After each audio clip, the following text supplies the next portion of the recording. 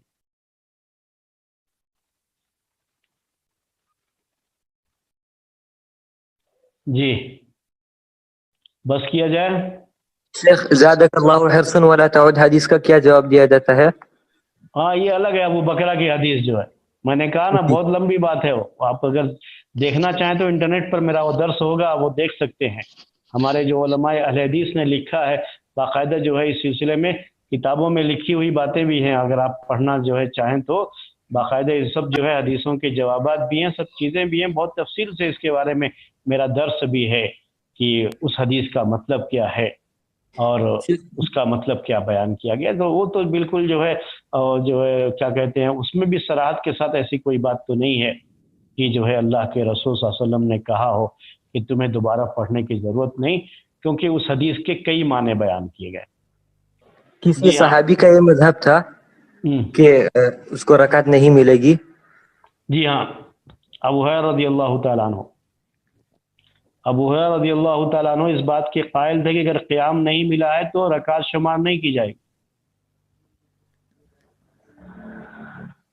جزاک اللہ خیر. ٹھیک ہے شیخ، اسی میں ختم کیا جائے. جی ٹھیک ہے. السلام علیکم. وعلیکم السلام. سبحانک اللہم و بحمدک اشہد ان لا الہ الا انت استغفرک و اتوب الیک.